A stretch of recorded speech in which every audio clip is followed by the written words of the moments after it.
the city built on bones. There are places that should never be touched. This story is about ambition, about power, about men who believed money could silence the dead. They were wrong. Welcome to DreadLoop. Every nightmare returns. The city built on bones.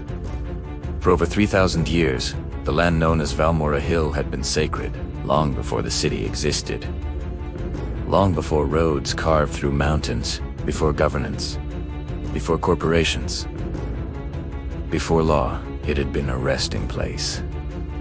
Generation after generation had been buried there warriors, mothers, children, elders, plague victims, kings, unknown souls, whose names had eroded into dust. The cemetery was older than the language spoken around it. Stone markers weathered into unrecognizable shapes. Roots from ancient trees wrapped around gravestones like protective arms. The air was always cooler there, quieter. Even birds avoided the inner grounds. Locals called it the sleeping field, and for centuries, it remained untouched until the oligarchs saw opportunity. The decision. The city had grown crowded. Land prices soared. Investors demanded expansion. 5 powerful menowners of construction empires, banking institutions, media networks controlled the city's future. They called themselves developers, but in truth, they were rulers. They decided Valmora Hill was wasted land. They announced a redevelopment plan. Luxury subdivisions, a massive shopping complex, private estates overlooking the skyline, a symbol of progress. Historians protested. Religious leaders warned against it. Elders spoke of consequences. But money drowned out every voice. Excavators arrived at dawn. The first shovel struck earth at 6:12 a.m. The wind stopped. The first crack. The workers expected bones. They expected artifacts. They expected archaeology. They did not expect the ground to bleed. Not blood. Something darker. Thick, tar-like liquid seeped upward, as if the soil had been punctured. Machines malfunctioned. Engines stalled. Cell signals dropped. One worker claimed he heard whispering beneath the dirt. He was fired for instability. The digging continued. By the 3rd day, hundreds of graves were disturbed. Ancient coffins shattered. Skulls cracked under bulldozer wheels. The oligarchs celebrated the progress. Contracts signed come credit, and something beneath the hill began to stir. The night of windless screams. On the first night after the central burial chamber was destroyed, the city experienced something unprecedented. There was no wind, yet windows rattled violently across multiple districts. Car alarms triggered simultaneously. Dogs howled, not upward but toward the hill. At 2:03 a.m., every streetlight surrounding Valmora Hill exploded. Security cameras recorded nothing but static. And then the screams began, not from living people. From the ground, a low chorus, thousands of overlapping voices, mournful, raging, ancient. It lasted exactly 6 minutes. The next morning, the workers returned. 3 of them were missing. Their helmets remained neatly placed beside the excavation site. Inside one helmet, written in dried soil, "Return U.S. Possession." The retaliation did not come as fire. It came as invasion. The first oligarch to fall was Matteo Ibarra. At a press conference, celebrating the opening of the first shopping complex, he froze mid-speech.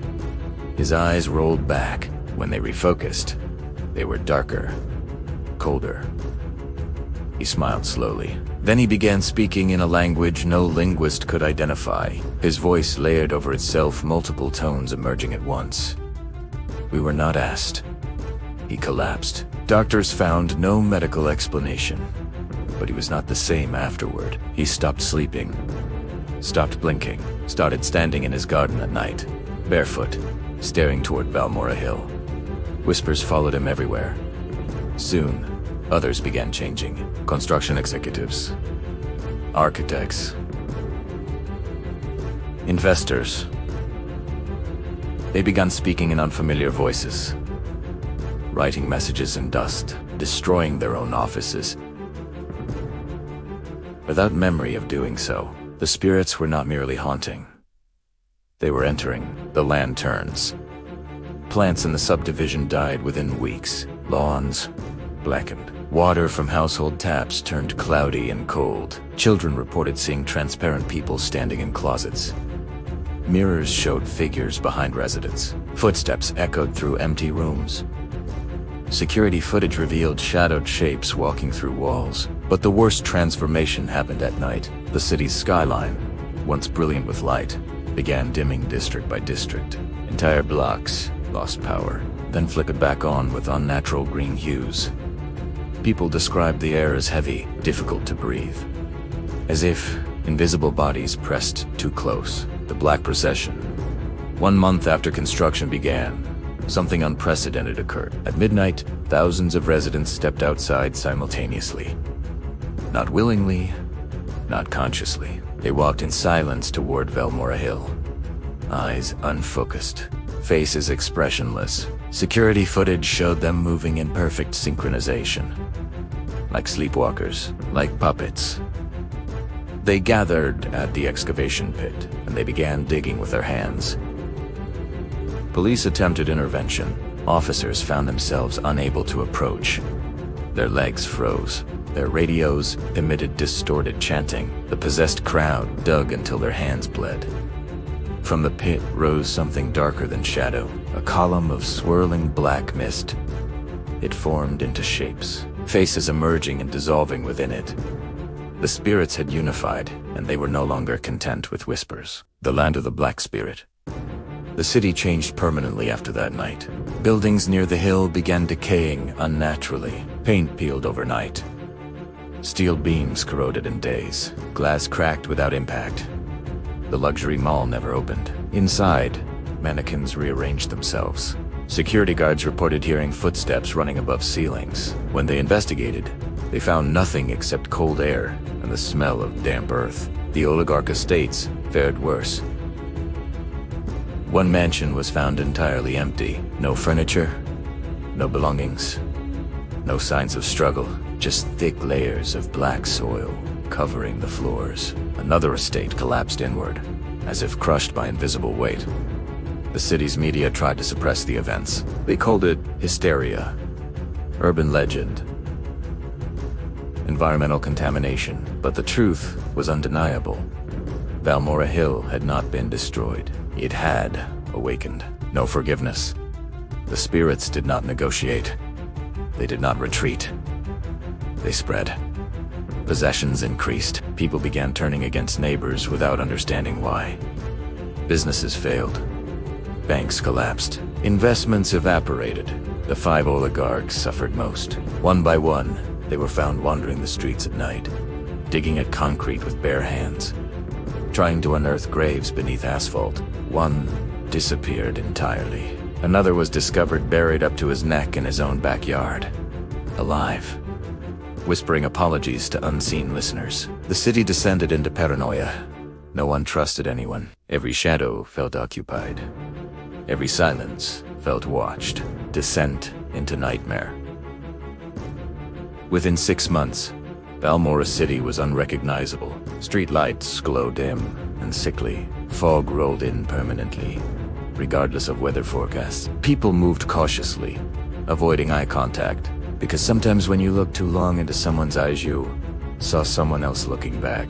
The cemetery had not simply reclaimed its ground. It had claimed the entire city. Residents began calling it the land of the Black Spirit, a place where the living and the dead coexisted violently, a place where greed had torn open something that refused to close. The final warning. Before the last oligarch vanished, he released a public statement. His voice trembled. They are not evil. They are angry. We broke something sacred. We broke balance. Then the screen distorted. His face flickered. Behind him, faint shapes appeared. Layered silhouettes crowding his outline. He looked upward and whispered, "They are here." Transmission cut. He was never seen again. Epilogue. Years later, the city still stands, but no new construction is attempted near Valmora Hill. No one dares, at night, faint chanting rizzas from beneath the streets, and sometimes, in certain districts you can hear digging, as if the earth is still trying to correct what was done. Some places are not meant to be owned. Some ground belongs to memory, and memory does not forgive. Welcome to DreadLoop. Every nightmare returns.